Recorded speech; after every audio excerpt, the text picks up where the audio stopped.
Good day. Welcome to this edition of the Yada blog. It is a Sunday morning, the 29th of December, 2024.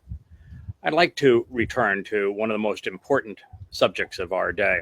That is of progressives claiming, falsely of course, that Israel is committing genocide in Gaza. First, I'd like just to address the concept of progressive. Like everything that this new version of liberal politics would have one believe, the term is misapplied. There is nothing progressive about them. They are trying to turn back the clock on everything. It's like erasing history, erasing reality. And there is nothing positive or progress related to what would occur if they were empowered, because they would turn economics more socialistic and therefore less productive. Nonetheless, these hypocrites, these today's, I would say, complete and total ignoramuses. I know that's not a very polite term, but their behavior is disgusting. In fact, it is largely because of the progressive attitude towards everyone who does not concur with their mantra, their religious zeal, that Donald Trump was recently elected. That middle ground that determines who becomes president of the United States voted overwhelmingly, not so much for Donald Trump, but against the progressives, because their voice was so shrill and so demeaning. Well, on one topic, I am particularly frustrated by them, annoyed by them, and that is this notion that Israel is perpetrating genocide in Gaza when the opposite is true. The fact is, if you want to know about modern genocides, the most recent iteration of genocide is when Israel was given back its statehood. And when that occurred, the 50 Islamic nations around Israel began genocide against Jews. The population of Jewish people, of Jewish residents, Jewish citizens in the Islamic countries declined by over 99% in 75 years. That is genocide. By contrast, the population of Muslims within Israel has grown 4 to 5 times what it was in 1948. The problem with all of this is that it's, again, fun with words. Genocide has simply been redefined. And I'll speak to you in a moment about what the term originally meant, and we'll talk about how it is being redefined so that it can be applied by these progressives and such, well, ignorant, immoral, and inappropriate ways. The story is one I have alluded to previously, that a group of Northern California residents, of course, all progressives, it is the bluest of blue states, filed a class action suit against their congressional representatives. Of course, those congressional representatives were Democrats because the state is largely Democratic. They were Democrats Mike Thompson and Jared Huffman. It accused them of causing great harm to the local communities. Well, of course, they caused no harm to the local communities, but again, in progressive mantra, where platitudes matter and positions of faith are all that account, that matter to them at all, facts are irrelevant. They said they're also causing great harm to Palestinians in Gaza. Well, the fact is, there are no Palestinians. If you can't make your case by telling the truth, you don't have a case. There hasn't been a Palestinian for 2,300 years. And even then, the correct term was Philistine. The Philistines are only known to us through the Torah and prophets. So if the Torah and prophets' depiction of them is accurate, then they aren't entitled to a land, and they most certainly aren't entitled to Israel. the Torah and prophets presents them as invaders from Crete that were essentially terrorists. The fact is, they had no independent language. They had no writing system. There isn't a single building that they constructed that has survived. They had no coinage. They had nothing going for them. They were simply a bunch of misfits that migrated out of Crete because they couldn't get along there into what is Israel, and they camped out in Gaza. And they really never expanded beyond Gaza. And because they were so belligerent towards the Jews in Israel, they were essentially decimated by them.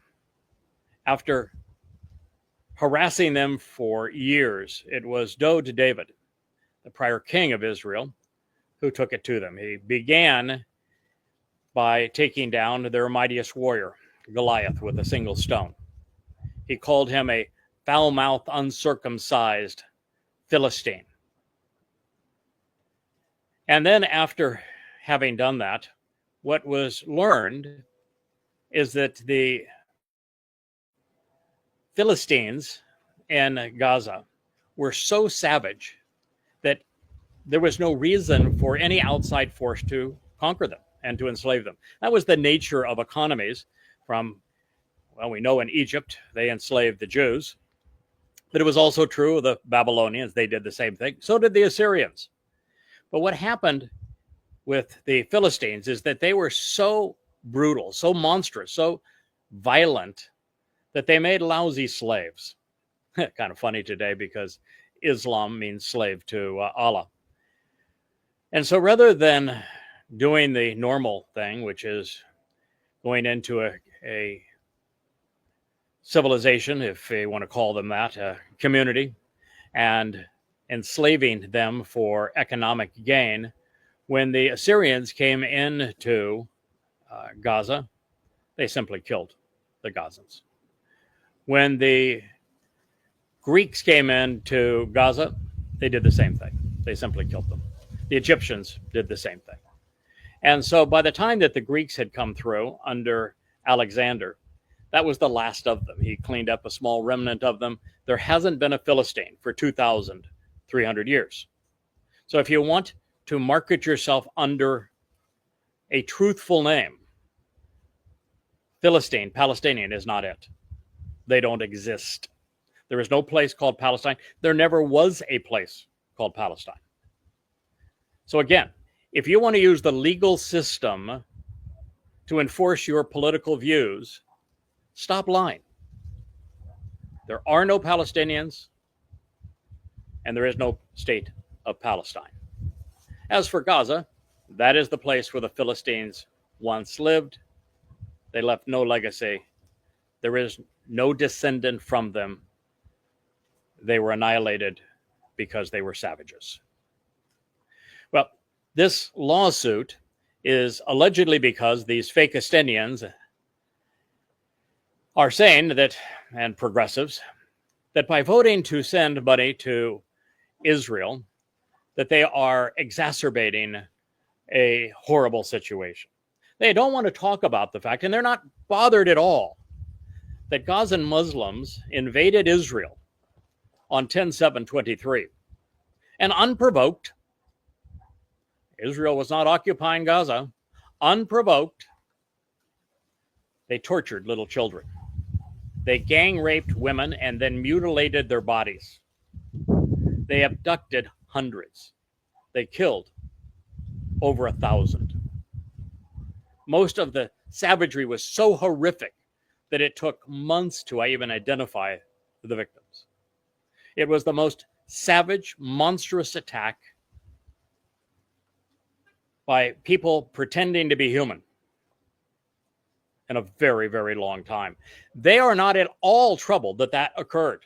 They're not all troubled that the United States funds the United Nations, which funded all of this, which made all this possible. The money the United States sent to the United Nations that went into Gaza, indoctrinating that population, equipping the population, protecting that population so they could perpetrate this horrible crime, was not at all a bother to these progressives in California.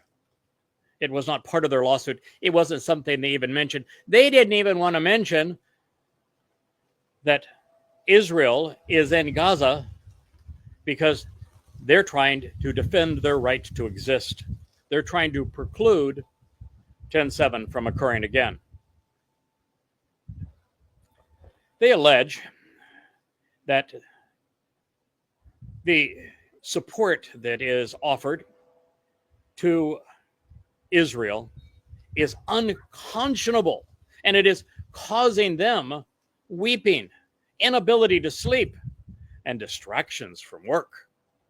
The lawsuit filed in San Francisco federal court claims that the lawmakers, these Democrats, caused moral and emotional psychic injury to the taxpayers by voting for aid that the plaintiffs allege contributes to genocide in Gaza. This is so sick. And it's the reason I want to present this story to you again. To be so out of touch with reality that you would call a nation defending itself from what occurred on 10/7 of last year in Israel, which was savage, monstrous, brutal, terrorism at its absolute worst. And you want to call the nation holding those who perpetrated this accountable the cause of emotional and psychic injury. It indicates that you've lost all pretense of morality, that you're an intellectual zombie. Now we're going to talk about genocide, because genocide is what the Turks did to the Armenians when they slaughtered over 1 million of them in cold blood. Genocide is what Europeans perpetrated against Jews, systematically murdering 6 million of them. However, this term genocide didn't even exist until 1944. It was coined by a Polish Jewish lawyer, Raphael Lemkin, in his books Axis Rule and Occupied Europe. It describes what occurred during the Holocaust. It required acts to be committed with the intent to destroy the vast majority of an ethnicity. That is why it's called genocide, as in genes. Therefore, genocide cannot be perpetrated in Gaza because there is no homogeneous ethnicity in Gaza. Genocide is from genes, and the only thing that unites the Gazans is Islam and Islam's hatred of Jews. And as I have stated, and it is irrefutable historically, there is no such thing as a Palestinian ethnicity or even a Gazan ethnicity. The occupants of Gaza are Egyptians, they're Jordanians, they're Syrians, they're Lebanese, they're a host of other ethnicities. So the term cannot be applied in this case. It can't be applied to a nationality because Gaza is not a nation. It can't be applied to a religion because in this case, there are 2 billion Muslims, and the death count in Gaza, even if you were to believe Hamas's exaggerations, would be such an insignificant percentage of them as to not even worth mention. And you're dealing with 0.0004. And most of them had it coming. There are 2.2 million Muslim Jew haters in Gaza. Now, I say that not to be pejorative, but because that is what is required in the Quran. If you don't agree, if you think that what I'm saying is inappropriate, well, read the Quran. Or, better yet, go to goddamnreligion.org and read the 5 volumes of goddamn religion. In fact, I happen to have volume 5 here. These 4 volumes, plus this one, the 5th, average 825 pages apiece. What they are based on entirely is putting the Quran in chronological order and setting it into the context of Muhammad's life using the 2 oldest historical and chronological scriptural sources in Islam, the Tariq and the Sirah. What it presents is therefore irrefutable. If what it claims, based upon the older sources, and those older sources are the basis of Islam, that being the case, it cannot be refuted without refuting Islam, because it would have no basis without them. And if the basis of Islam is not true, then why are there 2 billion Muslims? Anyway, there 2.2 of these Muslim Jew haters are in Gaza. The Quran orders them to hate and kill Jews. Most of them either contributed to or celebrated 10/7. And the Hamas Health Agency, which is an oxymoron, is protesting that 45,000 innocent civilians have been killed. And the progressive media, of course, believes them and is reporting that and won't even put it into the context of this is a response to what those Muslims from Gaza perpetrated against Jews. Now, the fact is that Hamas is actually responsible for 100% of the deaths in Gaza. Not a percentage of them, 100% of them. And that is because they perpetrated 10/7, and then after murdering Jews, kidnapping Jews, torturing Jews, they retreated to Gaza to use women and children as shields. That is repulsive. And as a progressive, if you don't recognize that that's repulsive, that that's morally reprehensible, there's something seriously broken in your conscience. They also used hospitals, schools, and mosques. Not some of them, not on occasion, not part of them, all of them, as the headquarters and repositories for their weapons to kill Jews. And Israel, on the other hand, rather than bombing Gaza into oblivion, which it could have done and probably should have done, as the Americans did with German and Japanese cities throughout World War II,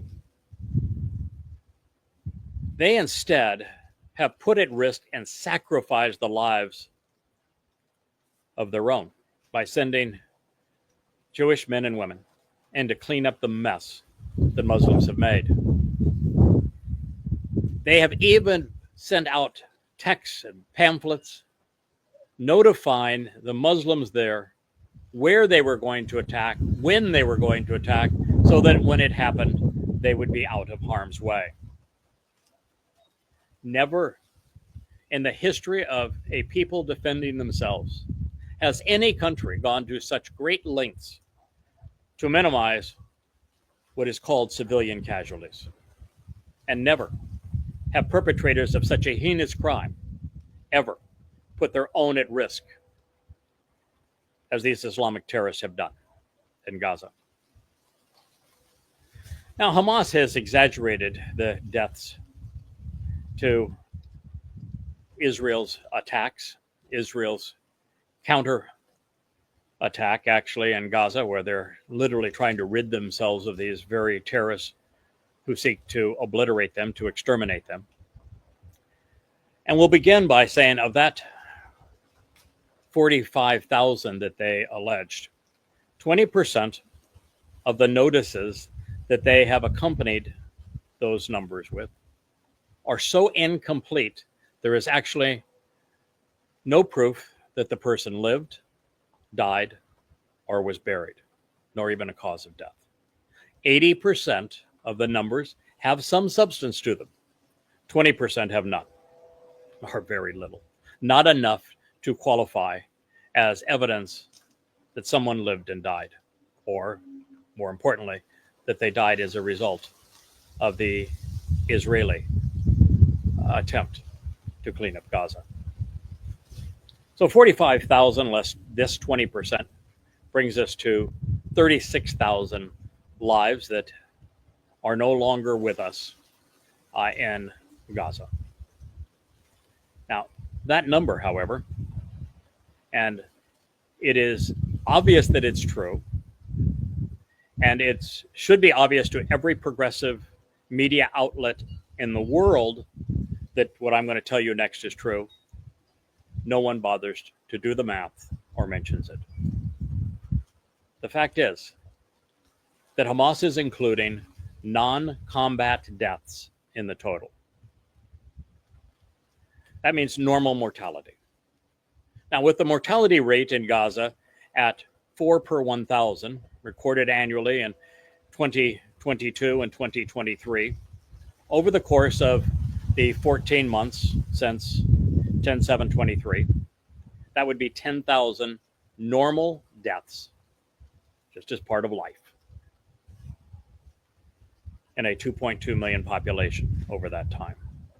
So that brings the 36,000 actual deaths down to 26,000 that could possibly be attributed to the Israeli defensive actions in Gaza. Israel, however, has terminated 20,000 of Hamas's and Islamic Jihad's 60,000 militants. Now, they all deserve to die. They would continue to fight and kill Jews. I don't know if you can call it fighting when you rape women and you abduct little children and you commit acts of such heinous conditions against an armed civilian population.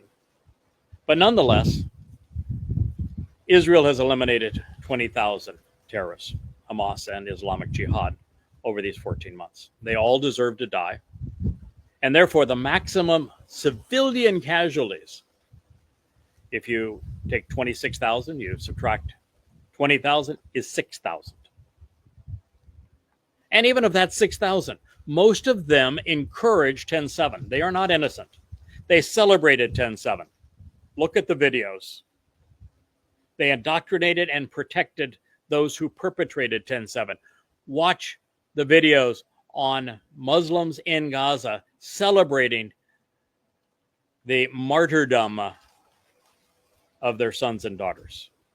They encouraged it. They celebrated. In fact, Palestinian Authority even has a well-known plan called Slay for Pay. And so 6,000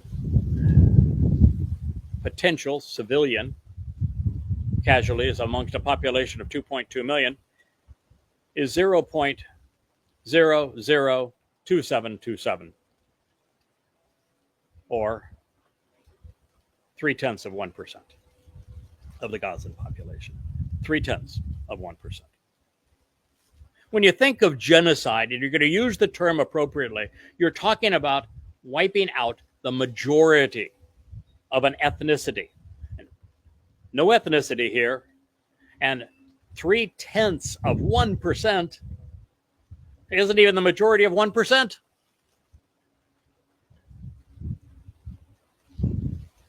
It is exceedingly sad that we have people who garner national attention, who protest, who have access to the nation's microphones, and who scurry around within the United Nations, that will do such horrible things and make such egregious claims. In December of 1948, there was an article that was adopted on genocide by the United Nations, which again is filled with extreme liberals of questionable morality.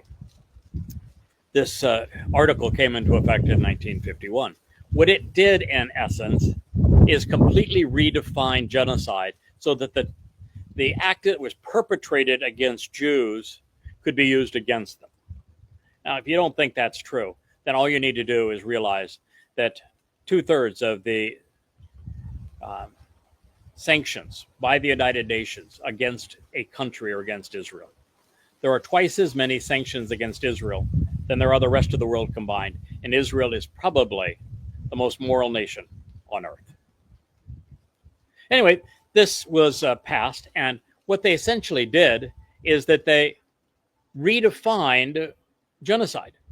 They said genocide now is if you do something that causes harm to the majority or even a part of a community defined broadly as a religious community, a ethnic community, a national community, or any other group so defined. Group is ambiguous. It could be a group of chimney sweeps.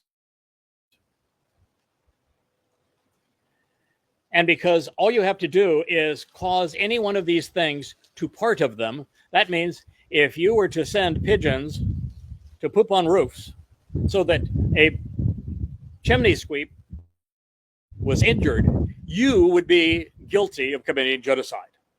That's how ludicrous this has become. So causing serious bodily injury or mental harm to members of the group. Oh, I guess now because it's members plural, you'd have to send pigeons to 2 different roofs and potentially cause mental harm to 2 chimney sweeps to be guilty of genocide. So let's be accurate. Deliberately inflicting group conditions of life calculated to bring about its physical destruction in whole or in part. Well, 0.3% is part of 1%, and 1% is part of 100%. So that must be in part, right? It doesn't even have a caveat for they deserved it. In other words, if chimney sweeps went on a killing spree and went down chimneys like Santa Claus and started killing little children and raping women, and the pigeon attack was sent to preclude them from being able to do that again, putting screens on the chimneys so they couldn't come down to do it, causing them mental harm because they couldn't get their jollies by raping and torturing children. Well, that would be genocide. Even though you were preventing grave harm to your own nation and ethnicity. Imposing measures intended to prevent births within the group. Excuse me? Forcibly transferring children of the group to another group. So, if the UN is indoctrinating all of the children of Gaza to not only hate Jews and to think that the highest calling in their life is to murder Jews, and they teach them how to use the weapons to kill Jews, removing the children from such indoctrination would be genocide. Indoctrinating to kill Jews, not so much. The convention also imposes the general duty on states that are signatories to prevent and to punish genocide. But if you're punishing genocide and you're attacking a group saying that they don't have the right to exist, aren't you committing genocide? Wouldn't you have to self-flagellate?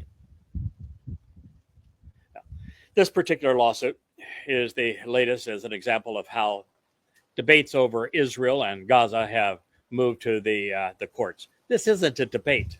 This is stupid. This is using terms completely inappropriately. Palestinian, no such thing.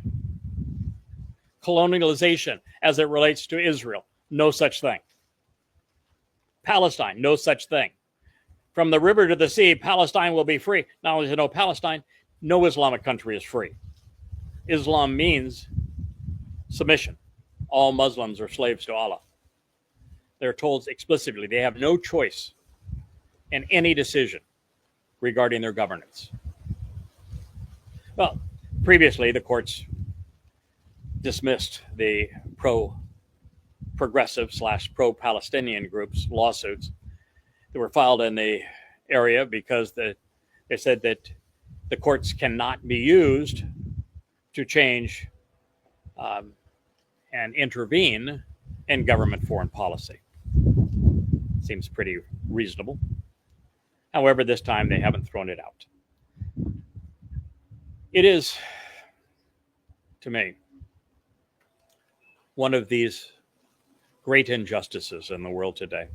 And you see these anti-Semitic parades and marches on college campuses and through the streets of America. Like there's places now where Michigan looks like it's Gaza. Well, the Bay Area case seeks to bar Thompson and Huffman from doing their jobs, from being moral, from being rational, from approving future military aid to Israel so that Muslims can murder them indiscriminately. And it demands damages for the emotional distress caused by the war, including uncontrollable weeping, inability to sleep, and distractions from work, despair for the future of their children and for humanity. That is how disturbed, how out of touch with reality progressives are. It's almost as if these progressives want their share of the virgins in paradise so that they can be assumed as martyrs for their uncontrollable weeping.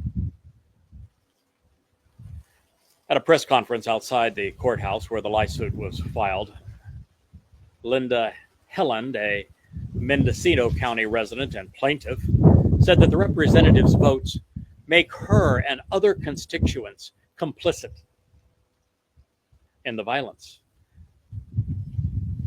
That means that you must be also complicit in the violence perpetrated by the Muslims now that you are trying to coddle and to protect, who committed an attempted genocide against the Jews in Israel. Another plaintiff, Tariq Kanana of Sonoma County, said that Thompson's actions amounted to adding in the killing of my own people. How can they be your own people when you don't even know what the ethnicity is of Gazans and they don't share an ethnicity? Do you ever think that maybe you ought to use words accurately? We're not asking the court to tell Congress to make policy, Attorney Dean Rover told the Chronicle. We're asking that the court to say that taxpayer dollars cannot be used to fund genocide. Great. No genocide taking place in Gaza, and never has been and never will be. So why not just drop the case? Why not admit that you're wrong? Now, this is, as I say, one of the greatest burdens that I have today, is the repositioning of Israel as evil when they are the most moral nation in the Middle East, amongst the most moral nations on earth. And it is being used to slander and denigrate Jews worldwide. It is the kind of rhetoric, imbecilic, immoral, grossly inaccurate, demeaning and demonic rhetoric that led to the Holocaust in the 1920s and 30s and 40s in Europe. We're seeing a rebirth of it, but this time it's not just among a single group of people. It's not just concentrated upon Europeans. It's not just Roman Catholics and Nazis that share this sentiment, because progressives and Muslims collectively total 3 billion people, and they live around the world. And they have united in their zeal to destroy, to denigrate, to demonize Jews and Israel. Well, I thank you for listening. This has been the Yahowah blog, a special news edition this Sunday, December 29th, 2024.